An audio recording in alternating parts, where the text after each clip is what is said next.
Hey, Rye. Want to play funny, scary, cool? Obviously. Fat bears, Weinermobiles, and spider crabs. Go. Weinermobiles are generally funny, spider crabs are usually scary, and fat bears are almost always cool. Unless they're trying to eat me. Let's get talking about them. Foshizi, I'm Ryan Willard. And I'm Pamela Kirkland. It's Tuesday, October 17th. This is 10 Things You Need to Know. Processing.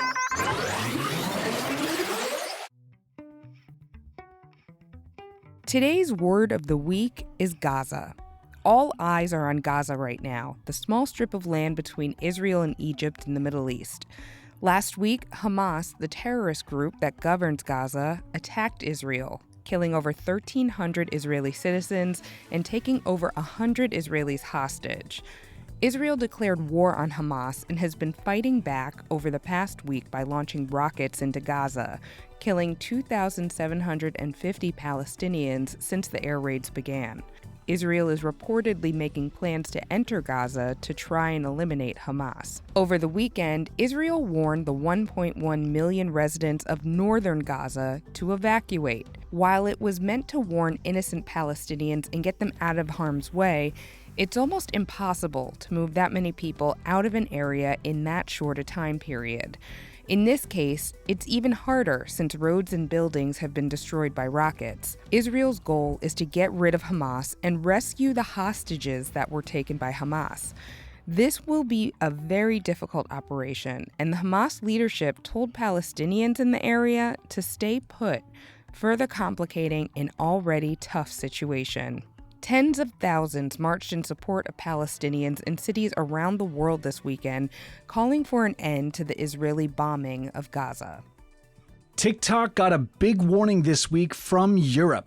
TikTok's CEO was warned by a European representative that it wasn't doing enough to stop misinformation on its platform. Under the EU's new Digital Services Act, platforms like TikTok have to work to remove false content or face big fines. There is tons of misinformation and disinformation out on social media right now about the Israel-Hamas situation. Sometimes people share old videos or even videos from movies and claim that they are real.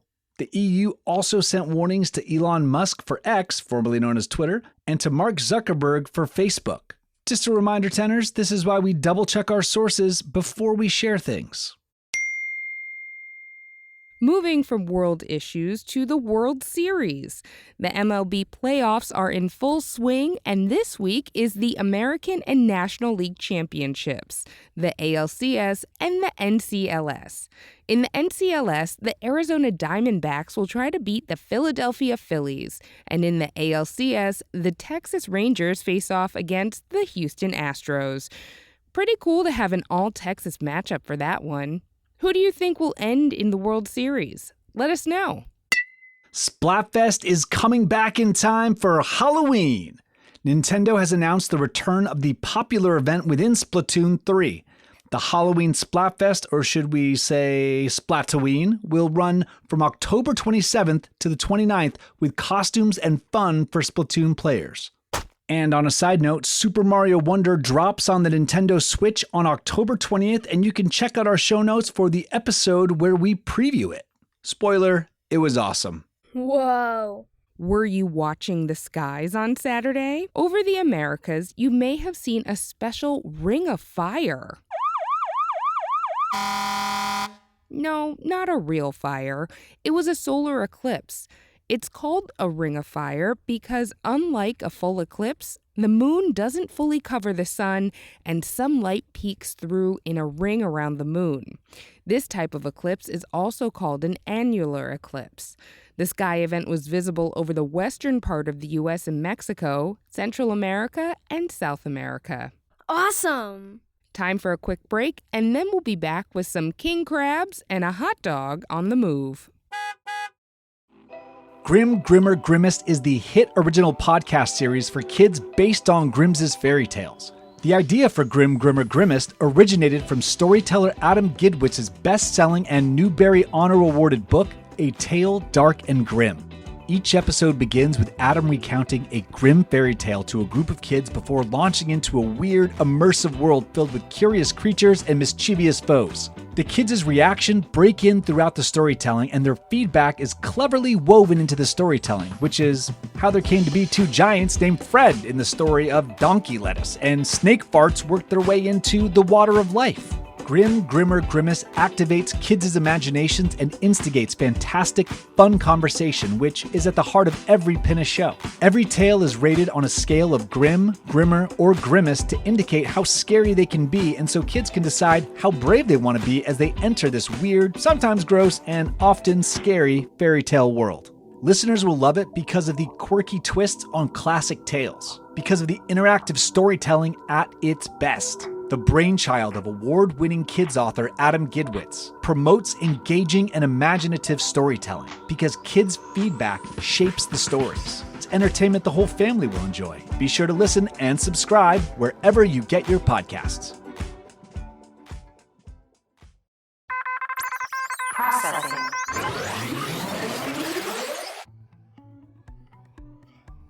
Release the king crabs!